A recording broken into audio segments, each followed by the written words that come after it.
ਆ ਲਓ ਜੀ ਦੋਸਤੋ, ਅੱਜ ਹਾਫਜ਼ਾਬਾਦ ਗੱਲਾ ਮੰਡੀ ਦੇ ਵਿੱਚ ਮੌਜੂਦ ਆ। ਤੁਹਾਨੂੰ ਲਾਈਵ ਦਿਖਾਲਦੇ ਆ ਜੀ ਕੀ ਸੂਰਤ ਹਾਲ ਹੈ ਗੰਦਮ ਦਾ। ਚੈੱਕ ਕਰੋ ਸਟਾਕ, ਕਿਤੇ ਜਗ੍ਹਾ ਨਹੀਂ ਹੈ ਮੰਡੀ ਦੇ ਵਿੱਚ ਭਾਈ ਗੰਦਮ ਖੜੀ ਕਰਨ ਨੂੰ। ਹਰ ਪਾਸੇ ਤੁਹਾਨੂੰ ਗੰਦਮ ਨਜ਼ਰ ਆ ਰਹੀ ਆ। ਚੈੱਕ ਕਰੇ ਜਾਇਓ, ਚੈੱਕ ਕਰੋ। ਆ ਤੋੜੇ ਭਰ ਰੱਖੇ ਨੇ ਤੇ ਇੱਧਰ ਭਾਜੀ ਹੁਣੀ ਵੀ ਆਏ ਨੇ। ਭਾਜੀ ਕੀ ਸੂਰਤ ਹਾਲ ਏ? ਇੱਥੇ ਭਾਜੀ ਜ਼ਿਮੀਦਾਰ ਮੈਂ ਵੇਖੇ ਸਿਰਾਂ ਤੇ ਬਾਹਾਂ ਰੱਖ ਕੇ ਬੈਠੇ ਨੇ। ਅੱਛਾ, ਆਹ ਤੇ ਕੀ ਵਜ੍ਹਾ ਹੈ? ਵਜ੍ਹਾ ਰੇਟ ਹੀ ਹੈ, ਨਹੀਂ ਰੇਟ ਨੂੰ ਵੇਖ ਕੇ ਹੀ ਆ ਨਾ।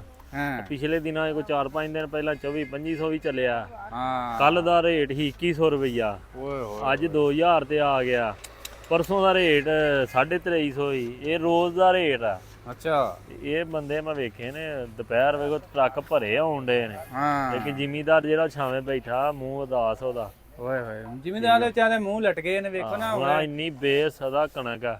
ਹਾਂ ਚੈੱਕ ਕਰੋ ਨਾ, ਤੋੜਿਆ ਕਣਕਾਂ ਦੇ ਭਰੇ ਨੇ। ਹੋੜਾ ਕੀ ਯਾਰ ਪਾਸੇ ਆਨਾ, ਚੈੱਕ ਕਰੋ ਜੀ। ਹੁਣ ਇਹ ਜਿੱਦਾਂ ਗੱਡੀ ਆਈ ਆ, ਹੁਣ ਇਹਦੀ ਬੋਲੀ ਢੇਰੀ ਦੀ ਹੋਏਗੀ।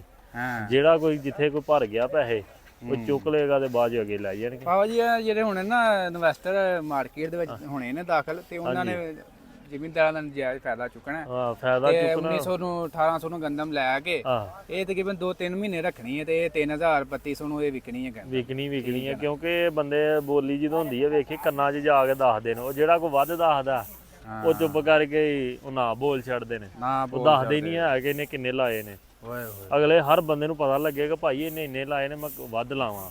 ਠੀਕ ਆ, ਉਹ ਕੰਨਾਂ 'ਚ ਬੋਲਦੇ ਨੇ। ਮੈਨੂੰ ਤੇ ਇਹ ਗੱਲ ਨਹੀਂ ਸਮਝ, ਕੰਨ 'ਚ ਬੋਲਣ ਦਾ ਇਹਨਾਂ ਦਾ ਕੀ ਫਾਇਦਾ?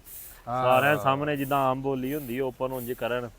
ਠੀਕ ਆ, ਹਰ ਬੰਦੇ ਨੂੰ ਪਤਾ ਹੋਏ ਕਿ ਮੇਰੀ ਕਣਕ ਦਾ ਇੰਨਾ ਰੇਟ ਲੱਗਾ। ਜ਼ਿਮੀਦਾਰ ਨੂੰ ਵੀ ਪਤਾ ਹੋਏ, ਤੇ ਜ਼ਿਮੀਦਾਰ ਨੂੰ ਪਤਾ ਨਹੀਂ ਕੀ ਭੰਬੜ ਘੁਸਾਈ ਪਾ ਛੱਡਣਾ, ਤੇਰਾ ਇੰਨਾ ਲੱਗਾ, ਤੇਰਾ ਇੰਨਾ ਲੱਗਾ। ਹਾਂ, ਠੀਕ ਆ, ਕੰਨਾਂ 'ਚ ਰੇਟ ਬੋਲ ਲੈਂਦੇ ਨੇ। ਬਾਕੀ ਦੋਸਤੋ ਤੁਹਾਨੂੰ ਮੈਂ ਜਿਸ ਤਰ੍ਹਾਂ ਕਿ ਪਹਿਲਾਂ ਦੱਸਿਆ ਸੀ ਕਿ ਮਾਰਕੀਟ ਦੇ ਵਿੱਚ ਜਦੋਂ ਪੰਜਾਬ ਦੀ ਗੰਦਮ ਆਏਗੀ ਤੇ ਅਸਰ ਪਏਗਾ। ਕਿਉਂ ਭਾਜੀ? ਤੇ ਆ ਪੈ ਗਿਆ, ਪੈ ਗਿਆ ਜੇ ਅਸਰ। ਆ ਚੈੱਕ ਕਰ ਲਓ, ਰੇਟ ਬਿਲਕੁਲ ਸਮਝ ਲਓ ਕਿ ਮਾਰਕੀਟ ਕ੍ਰੈਸ਼। ਦਿਨ ਬ ਦਿਨ ਰੇਟ ਡਾਊਨ ਹੋਣ ਡਿਆ, ਤੇ ਗੰਦਮ ਦਾ ਸਟਾਕ ਜ਼ਿਆਦਾ ਹੋਣ ਡਿਆ, ਰੇਟ ਡਾਊਨ ਹੋਣ ਡਿਆ। ਉਹਨਾਂ ਆ ਵੇਖੋ ਮਸਦੇ ਭਰ ਕੇ ਆਣ ਡੇ ਨੇ ਦੂਰੋਂ ਦਰਾਜ਼ੋਂ ਇੱਥੇ।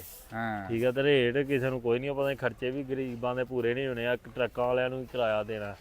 ਇੱਥੋਂ ਜਿਹੜਾ ਬੰਦਾ ਅੱਗੋਂ ਖਰੀਦ ਲੈਂਦਾ ਉਹ ਆਪਣੇ ਟਰਾਲੇ ਤੇ ਲੈ ਕੇ ਆਪਣੀ ਆੜਤ ਤੇ ਲੈ ਜਾਂਦਾ, ਆਪਣੇ ਗੋਦਾਮ 'ਚ ਉਹਨਾਂ ਜਾ ਕੇ ਲਾ ਦੇਣੀ ਆ ਸਕੂਨ। ਤੇ ਬਾਕੀ ਦੋਸਤੋ ਅੱਜ ਦਾ ਤੁਹਾਡੇ ਨਾਲ ਰੇਟ ਸ਼ੇਅਰ ਕਰਦੀ। ਤਕਰੀਬਨ ਫੀ ਮਣ 40 ਕਿਲੋਗ੍ਰਾਮ ਗੰਦਮ ਜਿਹੜੀ ਹੈ 1900 ਰੁਪਏ ਤੋਂ ਲੈ ਕੇ 2150 ਰੁਪਏ ਤੱਕ ਮਾਰਕੀਟ ਦੇ ਵਿੱਚ ਰੇਟ ਲੱਗ ਰਿਹਾ ਵਾ। ਨਵੀਂ ਸਾਫ ਸੁਥਰੀ ਦਾ। ਤੇ ਜਿਹੜੀ ਆ ਬਹੁਤੀ ਮਿੱਟੀ ਮੁੱਟੀ ਵਾਲੀ ਉਹਦਾ ਭਾਈ 1800 ਵੀ ਰੇਟ ਲੱਗ ਰਿਹਾ ਵੇ। ਇਹਨਾਂ ਕੋਈ ਕਹੇ ਵੀ ਸਾਡੇ ਵੀ 2100 ਹੀ ਲੱਗਣਾ ਵਾ। 2100 ਲੱਗਣਾ। ਤੇ ਇਹ ਸੂਰਤ ਹਾਲ ਮਾਰਕੀਟ ਦੇ ਵਿੱਚ। ਤੇ ਬਾਕੀ ਜ਼ਿਮੀਂਦਾਰਾਂ ਨੂੰ ਚਾਹੀਦਾ ਕਣਕ ਹੁਣ ਬਿਲਕੁਲ ਸਾਫ ਹੈ। ਆ ਚੈੱਕ ਕਰਿਓ, ਤੇ ਉਹ ਬੀਜ ਜਿਹੜਾ ਉਹ ਚਿੱਟਾ ਵਾ, ਵੇਖੋ ਚੈੱਕ ਕਰੋ। ਉਹ ਹੋਰ ਰੰਗ ਦਾ ਥੋੜਾ ਜਿਹਾ। ਆ ਸੁਨਹਿਰੀ ਗੰਦਮ ਹੈ ਬਿਲਕੁਲ ਜੀ, ਇਹ ਬਿਲਕੁਲ ਹੀ ਸਾਫ ਹੈ। ਚੈੱਕ ਕਰੋ, ਉਹ ਵੀ ਬੀਜ ਚੈੱਕ ਕਰਾਓ ਇਹਨਾਂ ਨੂੰ। ਤੇ ਉਹ ਕਿਹਾ ਇਹ ਹੋਰ ਕਲਰ ਹੈ, ਇਹ ਹੋਰ ਕਲਰ ਹੈ। ਇਹ ਬਿਲਕੁਲ ਹੀ ਚਿੱਟਾ।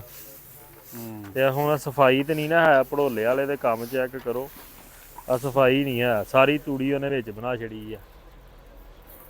ਆ ਜੀ ਸੂਰਤ ਹਾਲ ਜੇ ਭਾਜੀ। ਇਹ ਸਾਫ ਸੁਥਰੀ ਗੰਦਮ ਬੰਦਾ ਦਾ ਰੇਟ ਹੈ। ਉਹ ਜ਼ਿਮੀਦਾਰ ਨੂੰ ਉੱਥੇ ਅੱਗੇ ਮਰਿਆ ਤੇ ਉਹਨੂੰ ਭੜੋਲੇ ਵਾਲਾ ਅੱਗੋਂ ਮਾਰੀ ਆਉਣ ਡਿਆ ਜੇ। ਚੈੱਕ ਕਰੋ, ਆ ਸਾਰੀ ਉਹਨੇ ਤੂੜੀ ਵਿੱਚ ਬਣਾ ਛੜੀ। ਉਹਨੂੰ ਛਾਨਣੇ ਛੁਨਣੇ ਆਪਣੇ ਸਹੀ ਕਰਨੇ ਚਾਹੀਦੇ ਨੇ। ਪਤਾ ਨਹੀਂ ਬੰਦਾ।